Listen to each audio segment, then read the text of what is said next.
Santapan Harian Minggu 28 September 2025.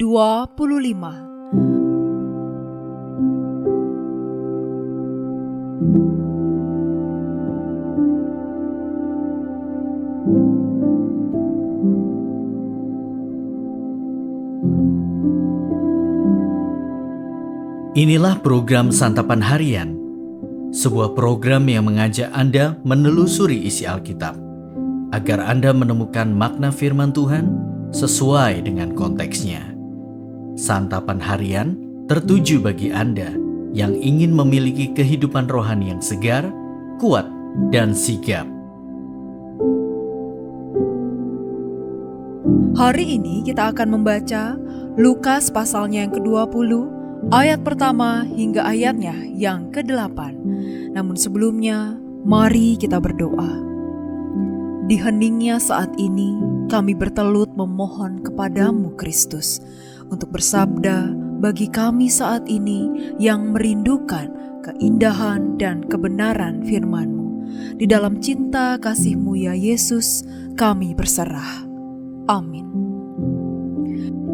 Lukas 20 ayat 1-8. Pada suatu hari ketika Yesus mengajar orang banyak di bait Allah dan memberitakan Injil, datanglah imam-imam kepala dan ahli-ahli Taurat serta tua-tua ke situ. Dan mereka berkata kepada Yesus, "Katakanlah kepada kami dengan kuasa manakah engkau melakukan hal-hal itu? Atau siapa yang memberikan kuasa itu kepadamu?" Jawab Yesus kepada mereka, "Aku juga akan mengajukan suatu pertanyaan kepada kamu.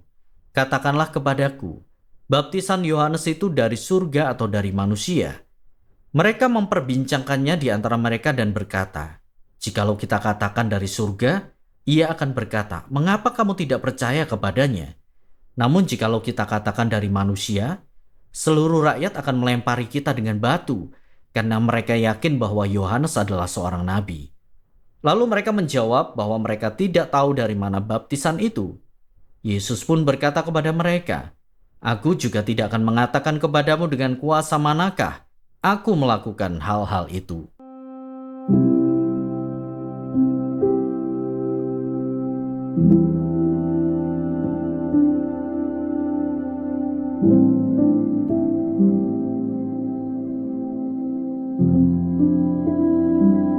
Sahabat Santapan Harian, punya relasi dengan orang kuat adalah sesuatu yang dibanggakan orang-orang. Adanya orang kuat di balik seseorang secara pangkat, uang, kuasa, kehormatan, maupun kedudukan bisa membuat diri lebih tenang. Jika ada masalah, orang kuat ini tidak akan tinggal diam dan akan menolong. Orang lain akan berhati-hati berurusan dengan orang tersebut jika tahu siapa orang kuat di belakangnya. Inilah yang dipikirkan imam-imam kepala, ahli-ahli Taurat, dan tua-tua di bait Allah. Mereka tahu relasi dengan tokoh yang kuat sangat menguntungkan. Mereka berpikir, jangan-jangan di balik Yesus ada orang kuat. Jika tidak, mana mungkin Yesus berani mengubrak-abrik bait suci? Maka dari itu mereka bertanya dan memastikan dari manakah Yesus mendapatkan kuasa untuk mengajar dengan sangat dahsyat. Jika ada seseorang yang berotoritas di balik Yesus, mereka akan lebih berhati-hati dalam mengambil tindakan. Mereka ingin memastikan bahwa perbuatan jahat mereka tidak akan merugikan diri sendiri.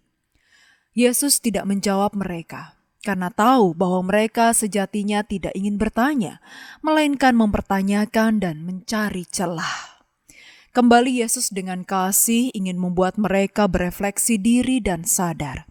Yesus mau menyadarkan bahwa mereka penuh tipu muslihat dan berfokus menjatuhkan orang lain. Fokus menjatuhkan inilah yang justru membuat mereka begitu mudah jatuh hanya dengan sebuah pertanyaan. Kecerdikan yang mereka miliki digunakan untuk menjatuhkan dan meniadakan orang lain. Berbeda dengan Yesus, dengan hikmat Dia membalikkan pertanyaan mereka. Dia menyadarkan bahwa tak nyaman hidup di dalam tipu muslihat, memikirkan diri sendiri, dan terancam dengan kehadiran sesama.